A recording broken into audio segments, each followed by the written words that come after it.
नमस्ते। पुरानी पेंशन मंजूरी के लिए दिल्ली में रामलीला मैदान में पूरे देश के सरकारी कर्मचारी, उनमें शिक्षक, शिक्षकेतर, डॉक्टर्स, इंजीनियर्स, सभी क्षेत्रों के सभी नौकर वर्गों ने वहाँ आंदोलन किया है।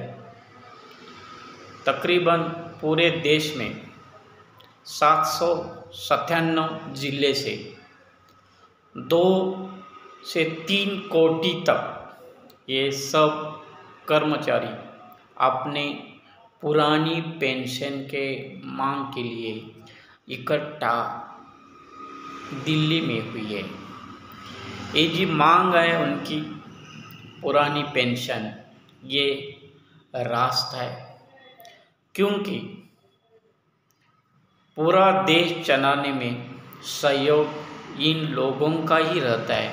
इन लोगों के वजह से पूरा केंद्र सरकार और राज्य सरकार उनका जो कार्यकाल, उनका जो कार्यक्रम, जो धोरण रहता है, पॉलिसी रहते है, उसका फॉलोअप करने का काम ये लोग करते हैं। जैसे माँ बाप अपने बच्चों के ख्याल रखते हैं, बच्चे को प्रगति उसकी करते हैं, उसी तरह ये सभी लोग अपने अपने सरकार के नियोजित कार्यक्रम के सफल बनाने के लिए उनका बहुत से ज़्यादा योगदान होता है।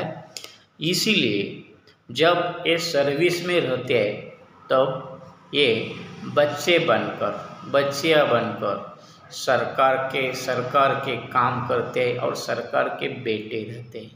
लेकिन जब ये बुढ़ापे में आते हैं, पेंशन में आते हैं, तब मात्र ये हमारे सरकार के माँ बाप जैसे होते हैं। क्योंकि असल में सरकार कौन है?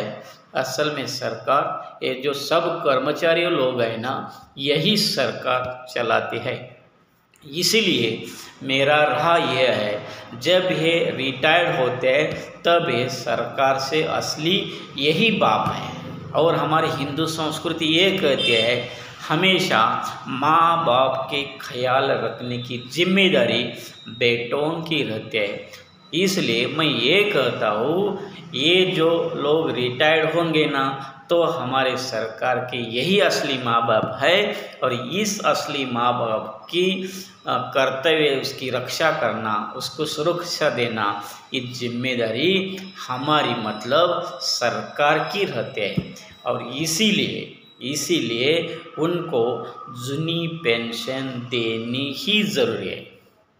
अब सभी को लगता है जूनी पेंशन, ओल्ड पेंशन जो है, पुरानी पेंशन जो है, इनके लिए गवर्नमेंट की जी का तिजोरी है, पैसों का तिजोरी है, पैसा जो है वो गवर्नमेंट का पैसा उनमें ज़्यादा से ज़्यादा खर्च होता है। उसके बारे में ऐसा सोचो, आप पैसा देते हैं पेंशन से, आपको उनको आर्थिक मुनाफा देते हैं, लेकिन जो आप पेंशन स्वरूप में जो पैसा गवर्नमेंट देते हैं, तो ये जो पेंशन लेने वाले लोग क्या करेंगे? उनका इस पैसे का इस्तेमाल किसी के लिए करेंगे? दवा के लिए करेंगे, कपड़ा खरीदी करने के लिए करेंगे, मकान बंधवाने के लिए करेंगे, और कुछ चीज़ों उसको लगते हैं अनावश्यक, वो सब खरीदी करने के लिए फिर से गवर्नमेंट फिर से मार्केट में वो इन्वेस्ट करेंगे। जब ये मार्केट में इन्वेस्ट करने के लिए जाते हैं ना, तब उन पर हर एक प्रकार की GST 9%, 9%, 6%, 18%, 28%, उनमें GST स्वरूप से, पेट्रोल स्वरूप से, डीजल स्वरूप से सरकार के पास उसका टैक्स तो जाता है।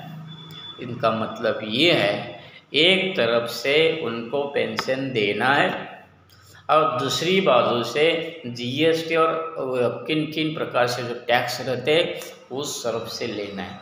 मतलब आपको ये करना है कि सिर्फ आपको देना है, देकर फिर लेना है।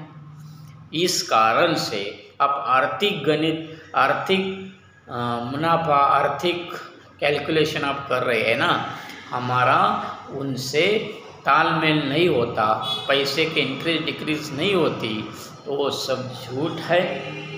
इसलिए मेरा कहना इस बारे में ये है कि आप केंद्र सरकार से और से आप क्या करो, जूनी पेंशन जैसी है वैसी मान्य करो, और उसका फ़ायदा 3 करोड़ ये लोग हैं, 3 करोड़ लोगों के लिए आप पेंशन देंगे ना, तो 2024 में आपके जो क्या वोटिंग का शेयर है उनमें से 100% बढ़ेगा।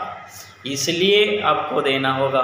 मैं बताता हूँ कि लोकशाही तरफ से उसको देना योग्य है, आर्थिक हिसाब करते ही उसको देना योग्य है, और नीतिमत्ता लेकर माँ बाप के जिम्मेदारी उठाते वक्त इन बातों में भी योग्य है। मतलब कौन सी बात से सोचो, जूनी पुरानी पेंशन देने योग्य है।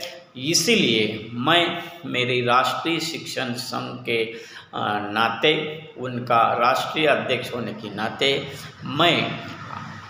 मैं दिल्ली में रामलीला मैदान में पूरे देश के 797 ज़िले से जो लोग उधर आए, उसके लिए मैं उनको धन्यवाद देता हूँ, उनको अभिनंदन देता हूँ, उनको शुभेच्छा देता हूँ, और हमारे संघ से ओर से मैं उनको दिल से उनको पाठिंबा, उनको शुभेच्छा, उनको कोऑपरेट करने के लिए तैयार हूँ।